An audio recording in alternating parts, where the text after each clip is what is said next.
എല്ലാവർക്കും പുതിയൊരു വീഡിയോയിലേക്ക് സ്വാഗതം. അങ്ങനെ എല്ലാവരും വെയിറ്റ് ചെയ്തിരുന്ന ക്രിസ്ത്യൻ മാനേജ്മെൻറ്റ് അസോസിയേഷനായ AMCSFNCKയുടെ ഫസ്റ്റ് അലോട്ട്മെൻറ്റ് പബ്ലിഷ് ചെയ്തിട്ടുണ്ട്. അപ്പോൾ എല്ലാ കുട്ടികളും നിങ്ങളുടെ അലോട്ട്മെൻറ്റ് സ്റ്റാറ്റസ് ചെക്ക് ചെയ്യുക. നമുക്കിവിടെ കാണാൻ സാധിക്കുന്നത് 800 കുട്ടികളുടെ ലിസ്റ്റാണ് ഇപ്പോൾ ലഭ്യമായിരിക്കുന്നത്. ഇതിൽ ഏത് കാറ്റഗറിയാണ്, എത്ര ഇൻഡെക്സ് മാർക്കുള്ള കുട്ടികൾക്കാണ് ലഭിച്ചിരിക്കുന്നത്, അലോട്ടഡ് കോളേജ് ഏതാണ് എന്നൊക്കെ നമുക്ക് ചെക്ക് ചെയ്യാൻ സാധിക്കും. ഫസ്റ്റ് അലോട്ട്മെൻറ്റ് ലിസ്റ്റ് ഫുൾ എന്നതിൽ ക്ലിക്ക് ചെയ്താൽ അലോട്ട്മെൻറ്റ് ലഭിച്ച എല്ലാ വിദ്യാർത്ഥികളുടെ ലിസ്റ്റ് നിങ്ങൾക്ക് കാണാൻ സാധിക്കുന്നതാണ്. നിങ്ങളുടെ ആപ്ലിക്കേഷൻ നമ്പർ നൽകി സെർച്ച് ചെയ്യാനും സാധിക്കുന്നതാണ്.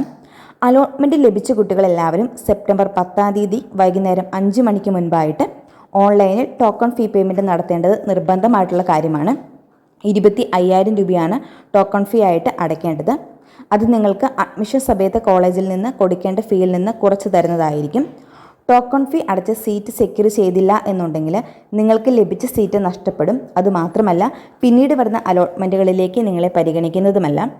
അപ്പോൾ ഈ ഫസ്റ്റ് അലോട്ട്മെൻറ്റിൽ നിങ്ങൾക്കൊരു കോളേജ് ലഭിച്ചിട്ടുണ്ടെങ്കിൽ ടോക്കൺ ഫീ പേയ്മെൻറ്റ് നടത്തി നിങ്ങളുടെ സീറ്റ് സെക്യൂർ ചെയ്യുക. അതുപോലെ തന്നെ നിങ്ങൾ ഈ പ്രാവശ്യം കോളേജിൽ നേരിട്ട് പോയി ജോയിൻ ചെയ്യേണ്ട ആവശ്യമില്ല. ആദ്യത്തെ 3 അലോട്ട്മെൻറ്റ് കഴിഞ്ഞതിന് ശേഷം നിങ്ങൾ കോളേജിൽ നേരിട്ട് പോയി ജോയിൻ ചെയ്താൽ മതിയാകും. കോളേജ് ജോയിനിങ് സെപ്റ്റംബർ 18-ാം തീയതി മുതൽ സെപ്റ്റംബർ 20-ാം തീയതി വരെയുള്ള സമയത്തെ ആയിരിക്കും. അപ്പോൾ ഇതിനെക്കുറിച്ചുള്ള ഡീറ്റെയിൽസ് പിന്നീട് വെബ്സൈറ്റിൽ പ്രസിദ്ധീകരിക്കുന്നതായിരിക്കും. ആ സമയത്ത് കോളേജിൽ ജോയിൻ ചെയ്യാൻ പോകുന്ന സമയത്ത് നിങ്ങൾ AMCSFNCKയിൽ ആപ്ലിക്കേഷൻ്റെ സമയത്ത് അപ്ലൈ ചെയ്ത എല്ലാ ഡോക്യുമെൻറ്റ്സിൻ്റെ ഒറിജിനൽ രേഖകളും അതുപോലെ തന്നെ ഫസ്റ്റ് ഇയറിൽ ഫുൾ ഫീയും നിങ്ങൾ അടച്ച് അഡ്മിഷൻ എടുക്കേണ്ടതാണ്. അപ്പോൾ നിങ്ങൾ ജോയിൻ ചെയ്യുന്ന സമയത്ത് എല്ലാ ഡോക്യുമെൻറ്റ്സിൻ്റെയും ഒറിജിനൽ രേഖകളും ഫസ്റ്റ് ഇയറിലെ ഫീയും കയ്യിൽ കരുതേണ്ടതാണ്. അപ്പോൾ ടോക്കൺ ഫീ അടച്ചതിന് ശേഷം വീണ്ടും ഒരു ഓപ്ഷൻ ഉണ്ട്. അപ്പോൾ ഫസ്റ്റ് അലോട്ട്മെൻറ്റിൽ ഏതെങ്കിലും കോളേജിൽ അലോട്ട്മെൻറ്റ് കിട്ടിയ കുട്ടികൾ മാത്രം ടോക്കൺ ഫീ അടച്ചാൽ മതിയാകും. ഈ അലോട്ട്മെൻറ്റിൽ അലോട്ട്മെൻറ്റ് കിട്ടാത്ത കുട്ടികൾ നിങ്ങൾ ടോക്കൺ ഫീ അടയ്ക്കേണ്ട ആവശ്യമില്ല. നെക്സ്റ്റ് അലോട്ട്മെൻറ്റിന് വേണ്ടിയിട്ട് വെയിറ്റ് ചെയ്യുക. അപ്പോൾ ടോക്കൺ ഫീ അടച്ചതിന് ശേഷം വീണ്ടും ഒരു ഓപ്ഷൻ ഉണ്ട്. മോഡിഫിക്കേഷൻ ഓർ ക്യാൻസലേഷൻ എന്ന് പറഞ്ഞിട്ടുള്ള ഓപ്ഷനാണ്. Modification or cancellation or higher option facility, yes or no button ഉണ്ടാകും. ഹയർ ഓപ്ഷൻ ഫെസിലിറ്റിയിലേക്ക് മോഡിഫൈ ചെയ്യാനോ ക്യാൻസൽ ചെയ്യാനോ ഉള്ള ഓപ്ഷനാണ് ഇത്. നമുക്കറിയാം 15 കോളേജുകളാണ് നമുക്ക് AMCSFNCKയിൽ ഓപ്ഷൻസ് ആയിട്ട് നൽകാൻ സാധിക്കുക. അപ്പോൾ നിങ്ങൾക്ക് മോഡിഫൈ ചെയ്യണമെങ്കിലും ക്യാൻസൽ ചെയ്യണമെങ്കിലും യെസ് ബട്ടൺ ക്ലിക്ക് ചെയ്താൽ നിങ്ങൾക്ക് ഒന്നെങ്കിൽ മോഡിഫൈ ചെയ്യാം അല്ലെങ്കിൽ ക്യാൻസൽ ചെയ്യാനായിട്ട് സാധിക്കുന്നതാണ്. അതായത് നിങ്ങൾ കൊടുത്തിരിക്കുന്ന ഓപ്ഷനിൽ 10ാമത്തെ കോളേജാണ് നിങ്ങൾക്ക് ലഭിച്ചതെങ്കിൽ ഹയർ ഓപ്ഷൻ ഫെസിലിറ്റി വഴി അടുത്ത അലോട്ട്മെൻറ്റിൽ നിങ്ങൾക്ക് പങ്കെടുക്കാനായിട്ട് സാധിക്കും. അതുപോലെ തന്നെ ഓപ്ഷൻസ് റീഅറേഞ്ച്മെൻറ്റ് ചെയ്യാനും സാധിക്കുന്നതാണ്. അപ്പോൾ ഇപ്പോൾ കിട്ടിയിരിക്കുന്ന കോളേജ് നിങ്ങൾ ഓക്കെ ആണെന്നുണ്ടെങ്കിൽ, അതായത് നിങ്ങൾക്ക് ഫസ്റ്റ് ഓപ്ഷനുള്ള കോളേജാണ് കിട്ടിയിരിക്കുന്നത് അല്ലെങ്കിൽ നിങ്ങൾക്ക് 8ാമത്തെ ഓപ്ഷനുള്ള കോളേജാണ് കിട്ടിയിരിക്കുന്നത്, ആ കോളേജ് നിങ്ങൾക്ക് ഓക്കെ ആണെന്നുണ്ടെങ്കിൽ ടോക്കൺ ഫീ അടച്ച് നിങ്ങളുടെ സീറ്റ് സെക്യൂർ ചെയ്യുക. അതിനുശേഷം ഹയർ ഓപ്ഷൻ ഉണ്ടെങ്കിൽ ഹയർ ഓപ്ഷൻ നിങ്ങൾ ഡിലീറ്റ് ചെയ്യുക.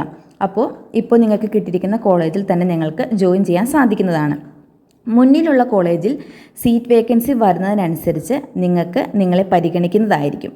അതുപോലെ തന്നെ ഫസ്റ്റ് അലോട്ട്മെൻറ്റിൽ നിങ്ങൾക്ക് കിട്ടിയിരിക്കുന്ന കോളേജ് നിങ്ങൾക്ക് ഓക്കെ അല്ല, നിങ്ങൾക്ക് ഹയർ ഓപ്ഷൻസ് പോകണം എന്നുണ്ടെങ്കിൽ ഹയർ ഓപ്ഷൻ മുന്നോട്ടുള്ള കോളേജുകൾക്ക് നിങ്ങൾ അവിടെ തന്നെ നിലനിർത്തുക. അപ്പോൾ സെക്കൻഡ് അലോട്ട്മെൻറ്റിൽ വേക്കൻസി വരുന്നതിനനുസരിച്ച് നിങ്ങളെ ആ സീറ്റുകളിലേക്ക് നിങ്ങളെ പരിഗണിക്കുന്നതായിരിക്കും. അപ്പോൾ നെക്സ്റ്റ് അലോട്ട്മെൻറ്റ് വരുന്നതിന് മുൻപായിട്ട് നിങ്ങൾ ഓപ്ഷൻസ് റീഅറേഞ്ച്മെൻറ്റ് ചെയ്യാൻ വേണ്ടി ശ്രമിക്കുക. അപ്പോൾ കോളേജ് പ്രയോറിറ്റൈസ് ചെയ്ത് വേണം നിങ്ങൾ റീഅറേഞ്ച് ചെയ്യുമ്പോൾ ചെയ്യാനായിട്ട്. അപ്പോൾ ആ കാര്യം നിങ്ങൾ ശ്രദ്ധിക്കുക. ഇനി നിങ്ങൾക്ക് മോഡിഫിക്കേഷൻ അല്ലെങ്കിൽ ക്യാൻസലേഷൻ ഒന്നും വേണ്ട എന്ന് ആഗ്രഹിക്കുന്ന കുട്ടികളാണെങ്കിൽ, അതായത് ആദ്യം നിങ്ങൾ ഓപ്ഷൻസ് കൊടുത്തതുപോലെ മതി, മാറ്റം ഒന്നും വേണ്ട എങ്കിൽ നോ ബട്ടൺ ക്ലിക്ക് ചെയ്താൽ മതി. ആദ്യം കൊടുത്ത ആ ഓർഡറിൽ തന്നെ നിങ്ങൾക്ക് മുന്നോട്ട് ഉള്ള അലോട്ട്മെൻറ്റുകളിലും നിങ്ങളെ പരിഗണിക്കുന്നതായിരിക്കും. അപ്പോൾ ഈ 2 കാര്യങ്ങളും നിങ്ങൾ വളരെ ശ്രദ്ധാപൂർവം ചെയ്യാൻ വേണ്ടി ശ്രമിക്കുക. അതുപോലെ തന്നെ ഇനിയുള്ള ഒരു ഡൗട്ടാണ്, ടോക്കൺ ഫീ അടച്ചതിന് ശേഷം PNC മാക് വഴിയോ അല്ലെങ്കിൽ LBS വഴിയോ വേറെ കോളേജ് കിട്ടിക്കഴിഞ്ഞാൽ നിങ്ങൾ അടച്ചിരിക്കുന്ന 25,000 രൂപ നിങ്ങൾക്ക് തിരികെ ലഭിക്കുമോ എന്നുള്ളത്. അതിനായിട്ട് നിങ്ങൾക്ക് റീഫണ്ട് ഓപ്ഷൻ ഉള്ളതാണ്. അപ്പോൾ നിങ്ങളതിനായിട്ട് ചെയ്യേണ്ടതെന്ന് പറഞ്ഞാൽ നിങ്ങൾ കോളേജിൽ ജോയിൻ ചെയ്യുന്നതിന് മുൻപായിട്ട്, അതായത് കോളേജിൽ ജോയിൻ ചെയ്യാനുള്ള ഡേറ്റ് നമുക്ക് തന്നിട്ടുണ്ട്. അപ്പോൾ ആ ഡേറ്റിന് മുൻപായിട്ട് നിങ്ങൾ ക്യാൻസലേഷൻ ചെയ്യണം. അതുപോലെ തന്നെ റീഫണ്ട് ഓപ്ഷനും ചെയ്യേണ്ടതായിട്ടുണ്ട്. അതുകൊണ്ട് തന്നെ നിങ്ങൾക്ക് അലോട്ട്മെൻറ്റ് ലഭിച്ചു കഴിഞ്ഞാലും ഈ പേയ്മെൻറ്റ് നിങ്ങൾക്ക് നഷ്ടപ്പെടുന്നതല്ല, റീഫണ്ട് ചെയ്ത് നിങ്ങൾക്ക് അത് വാങ്ങാനായിട്ട് സാധിക്കുന്നതാണ്. അതുപോലെ നിങ്ങൾ പ്രത്യേകം ശ്രദ്ധിക്കേണ്ട ഒരു കാര്യം, അലോട്ട്മെൻറ്റ് കിട്ടിയ കുട്ടികൾ ഫൈനൽ കൺഫർമേഷൻ നൽകേണ്ടതായിട്ടുണ്ട്.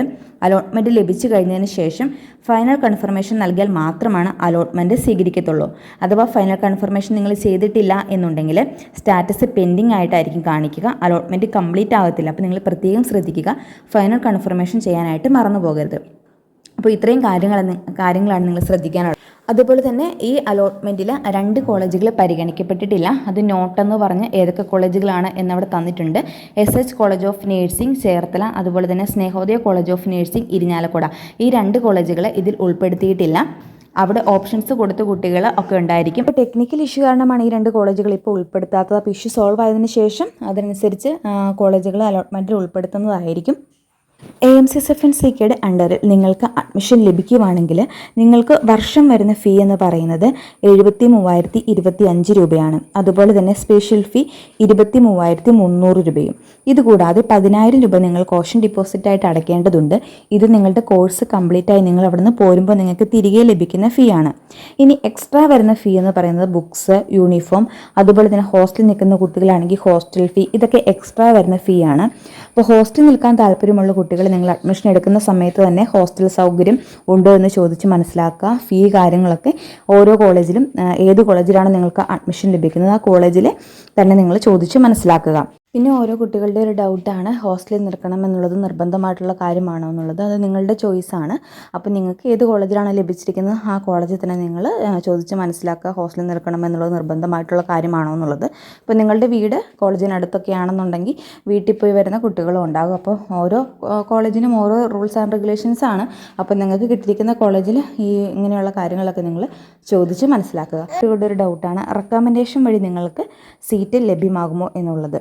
യാതൊരുവിധ റെക്കമെൻഡേഷനിലൂടെയും നിങ്ങൾക്ക് ഈ മാനേജ്മെൻറ്റ് അസോസിയേഷനിൽ സീറ്റ് ലഭിക്കുന്നതല്ല. മെറിറ്റ് അടിസ്ഥാനത്തിൽ മാത്രമായിരിക്കും മാനേജ്മെൻറ്റ് സീറ്റുകളിലെല്ലാം അഡ്മിഷൻ നടക്കുക. അപ്പോൾ നിങ്ങൾ പ്രത്യേകം ശ്രദ്ധിക്കേണ്ട ഒരു കാര്യം, ഈ ഫസ്റ്റ് അലോട്ട്മെൻറ്റിൽ ആർക്കെങ്കിലും അലോട്ട്മെൻറ്റ് കിട്ടിയിട്ടുണ്ടെങ്കിൽ ടോക്കൺ ഫീ അടച്ച് നിങ്ങളുടെ സീറ്റ് സെക്യൂർ ചെയ്യുക. അലോട്ട്മെൻറ്റ് കിട്ടാത്ത കുട്ടികളെ നിങ്ങൾ വിഷമിക്കേണ്ട, ഇനിയും അലോട്ട്മെൻറ്റുകൾ ഉണ്ടായിരിക്കുന്നതാണ്. അതുപോലെ തന്നെ സീറ്റ് വേക്കൻസി വരുന്നതിനനുസരിച്ച് സ്പെഷ്യൽ സ്പോട്ട് അലോട്ട്മെൻറ്റുകളും ഉണ്ടായിരിക്കുന്നതാണ്. അപ്പോൾ അലോട്ട്മെൻറ്റ് കിട്ടിയ കുട്ടികൾ ടോക്കൺ ഫീ അടച്ച് സീറ്റ് സെക്യൂർ ചെയ്യുക. എങ്കിൽ മാത്രമാണ് പിന്നീട് വരുന്ന അലോട്ട്മെൻറ്റുകളിൽ നിങ്ങളെ പരിഗണിക്കത്തുള്ളൂ. ഇല്ലാന്നുണ്ടെങ്കിൽ പിന്നീട് വരുന്ന അലോട്ട്മെൻറ്റുകൾ നിങ്ങളെ പരിഗണിക്കത്തില്ല, മാത്രമല്ല നിങ്ങൾക്ക് കിട്ടിയ സീറ്റ് നഷ്ടപ്പെടുന്നതുമാണ്. അപ്പോൾ നിങ്ങൾ ടോക്കൺ ഫീ അടച്ച് സീറ്റ് സെക്യൂർ ചെയ്യുക. ഇനി നിങ്ങൾക്ക് വേറെ ഏതെങ്കിലും ഓപ്ഷൻ വഴി നിങ്ങൾക്ക് വേറെ നല്ല കോളേജ് കിട്ടിക്കഴിഞ്ഞാലും ഈ ടോക്കൺ ഫീ റീഫണ്ട് ചെയ്ത് വാങ്ങാൻ സാധിക്കുന്നതാണ്.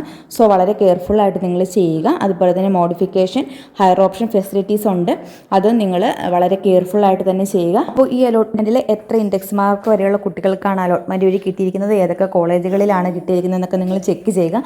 അതനുസരിച്ച് നിങ്ങളുടെ ഓപ്ഷൻസിൽ നിങ്ങൾ മാറ്റങ്ങൾ വരുത്താൻ വേണ്ടി ശ്രമിക്കുക. പ്രയോറിറ്റൈസ് ചെയ്ത് തന്നെ നിങ്ങൾ ഓപ്ഷൻസ് കൊടുക്കുക. അപ്പോൾ ഈ കാര്യങ്ങളൊക്കെ ശ്രദ്ധിച്ച് നിങ്ങൾ നെക്സ്റ്റ് അലോട്ട്മെൻറ്റിൽ പങ്കെടുക്കാൻ വേണ്ടി ശ്രമിക്കുക. അപ്പോൾ വീഡിയോ ഇഷ്ടമായെങ്കിൽ ലൈക്ക് ചെയ്യുക, ഷെയർ ചെയ്യുക. അതുപോലെ തന്നെ ഇനി എന്തെങ്കിലും ഡൗട്ട്സ് നിങ്ങൾക്കുണ്ടെങ്കിൽ കമൻസ് ആയിട്ട് ചോദിക്കുക. താങ്ക്